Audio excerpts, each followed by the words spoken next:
بسم الله الرحمن الرحیم. درس امروزی ما در ریاضی سیزدهم مجموعه ضرایب پولینوم. چطور ما شما مجموعه ضرایب پولینوم ما شما پیدا کردن میتونیم؟ می‌بینیم عمومی فرمول ما شما داریم پی ایکس پولینوم ایکس مساوی میشن ان ضرب دی ایکس بتواني n جمع n منفي ياك از n ياك منفي ميشن ضرب x بتواني n منفي ياك جمع n بترمير n منفي دو ضرب x بتواني n منفي دو n بترمير ها آخر تقريبا كي آخر حد مرسم كي ياك ضرب x جمع صفر که اونمو توانش چی است؟ صفر است. توان x چی است؟ صفر است. اینمی خوب فرموله عمومی است. اگر اینمی جمع شما ببینیم اینمی را ضرایب میگیم. این ضریب است، این ضریب است، این ضریب است، این ضریب است. اینمی ضرایب را شما مجموعش پیدا میکنیم. n جمع n منفی یک جمع n منفی دو جمع n منفی سه n منفی چهار تا آخر میرسه. تا آخر چند که تا یک برسیم. یک جمع هم صفر. اینمی عمومی فرمولایشان است. میایم طرف مثال بر ما گفته که پی ایکس مساوی 2x مکعب جمع 5x مربع منفی 3x مثبت یک.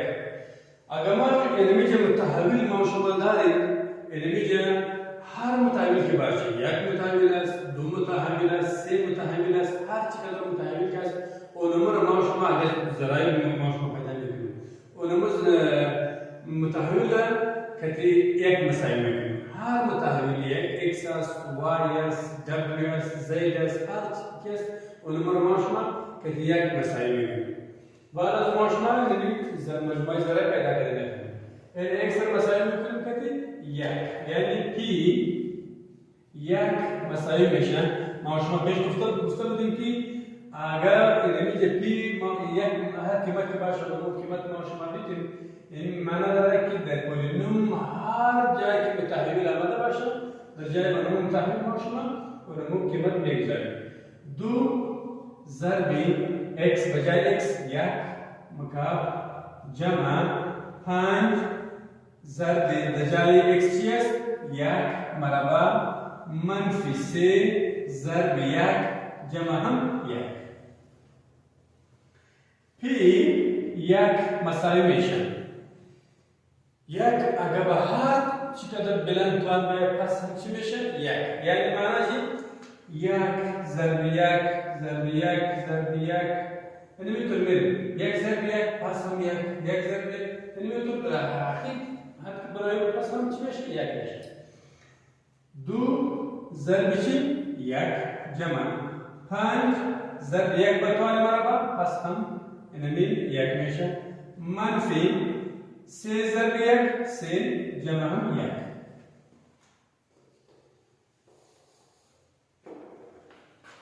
p یک مساوی میشن. دو ضرب یک دو جمع 5 ضرب یک 5 منفی 3 جمع یک یعنی 3 منفی داریم و یک هم مثبت داریم. چند میشه؟ منفی دو. p یک مساوی میشه. دو جمع 5 چند میشه؟ 7. از 7 که پس دو برابر منفی شو چند میشه؟ 5. اینمی قیمت مجموعی اینمی پولینوم ضرایب شد مجموعه چند شد؟ 5. اینمی ما شما مجموعه ضرایب به دست آوردیم از اینمی پولینوم. میایم دیگه پولینوم دیگه مثال اگر ما شما اینمی جا داشته باشیم که مثلا دو متحول باشه باز چطور میکنیم؟ مثلا پولینوم x y مساوی میشن x بتوانی 4 جمع 4x مكعب y جمع 6x مربع y مربع جمع 4x y مكعب وداخل هم چیز جمع y بتوانی 4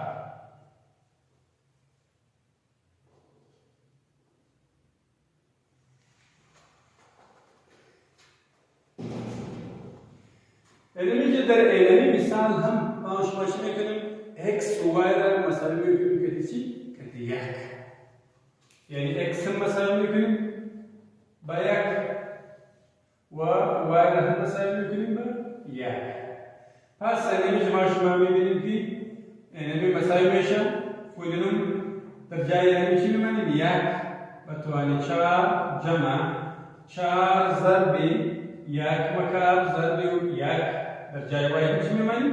یک جمع 6 ضرب یک مربع ضرب در جای واحد یک مربع جمع هم 4 ضرب یک ضرب در جای واحد چی است؟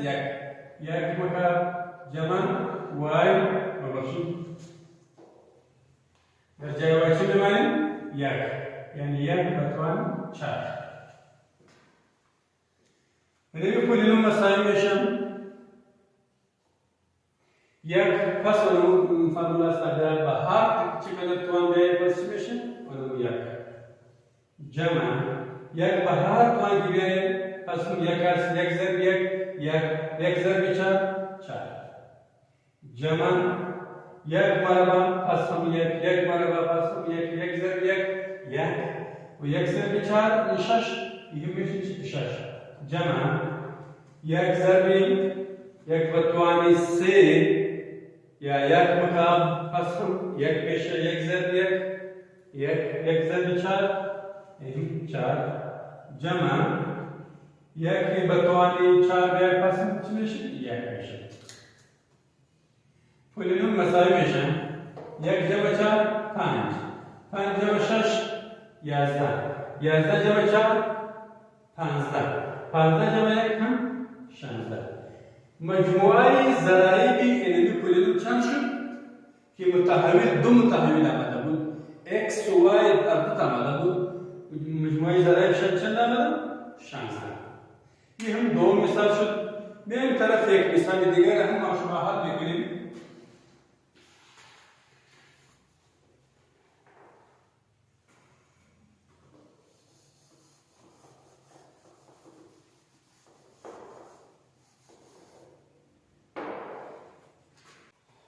اینجا یک مثال دیگه ما شما داریم که x منفی 3y کل بتوانیم 4 میگه که مجموعه ضرایبشان پیدا کنیم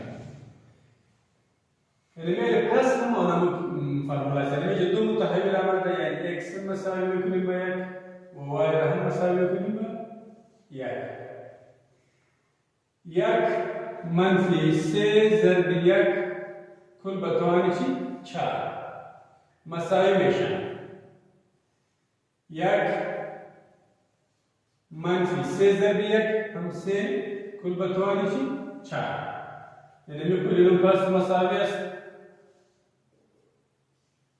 یک منفی 3 منفی 2 کل بتوانی چی؟ 4 منفی 2 اگر به جفت هر عدد که به توان جفت آمد توانش جفت بود پس ونمو منفی اگر مثبت بود مثبت میشه اگر منفی بود پس ونمو هم چی میشه مثبت میشه اگر به جفت توان آمد اگر به ترک توان آمد و بس چی میشه منفی میشه یعنی جفت توان است دو به توان 4 16 میشه این میشه 16 مثبت 16 چرا که یعنی میگن 4 آمده یعنی اگر ما شما تفسیر بدیم تفسیری نوشته کنیم منفی 2 ضرب منفی 2 ضرب منفی 2 ضرب منفی 2 منفی ضرب منفی مثبت، مثبت ضرب منفی منفی، منفی ضرب منفی پس مثبت میشه.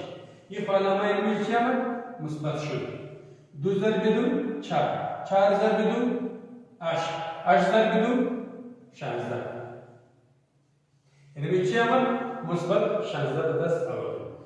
دیگر مثالی که آمده و شما حل کنید، مثال هفتم است، یعنی مثال هشتم است. یعنی هم ما یعنی حل میکنیم گفته که یعنی یک توپ است، یک فوتبال است. حجمشان شما پیدا بکنید. اگر شعاعشان شعاع یعنی فوتبال یعنی بال یعنی توپ 6 سانتی متر باشد، دیگر یعنی چند میشن؟ حجمشان شما پیدا کنید.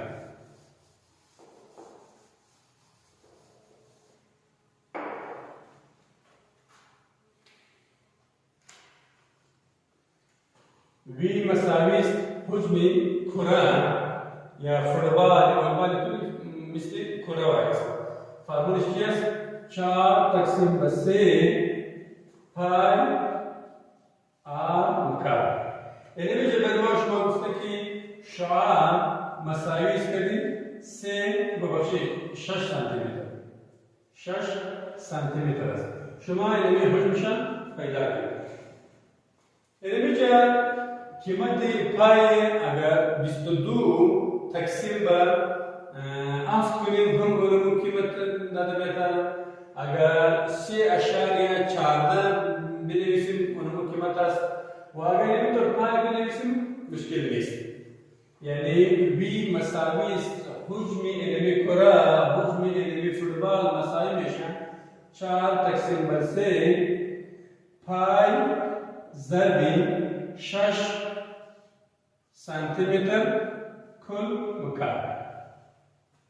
یعنی به سانتی متر هم مکعب میشه و 6 هم مکعب میشه. وی مساوی است 4 بر 3 پای و اگر پای این طرف نوشته کنیم هم مشکلی نیست. در آخر نوشته کنیم 6 رقم شما مکعب کنیم یعنی 6 ضرب 6 ضرب 6 3 بار در جانب خود ضرب کنیم. 6 ضرب 6 36 لگتی چی میکنیم؟ 6 ضرب کنیم. میایم میشه 6 ضرب 6 چی میشه؟ 36 در جایشان چی میمونیم؟ 6 3 حاصل شد. 3 ضرب 6 18 ضرب 18 بسید یعنی 21 216 به دست آمد. 216 سانتی متر مکعب ضرب چی؟ ضرب پای. یعنی قیمت حجمشان به دست آمد. اگر اینجا ما شما یعنی رکتی 4 ضرب کنیم وقتی یه رکت 4 ضرب کنیم وقتی بسیار تقسیم کنیم تقریبا چی به دست میاد؟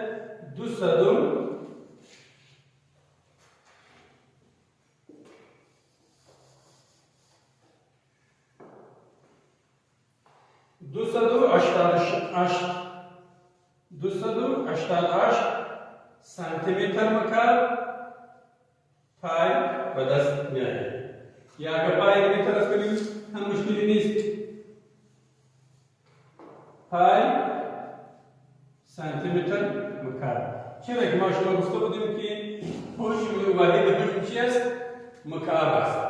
و نمیشه هم حجم ما شما به دست آوردیم. حجم کره اگر شعاعشان 6 سانتی متر باشه حجمشان چند میاد؟ 288 پای سانتی متر مکعب. اگر قیمت پای را ما شما وصل کنیم و که نمی ضرب کنیم یعنی مجموعه حاصلشان ما شما به دست آورده میاد. این بود مجموعه ضرایب پولینو ما شما به دست آوردیم. یعنی میگه یک تمرین است اون تمرین شما کار کنید اون رو حل کنید ان شاء الله مشکل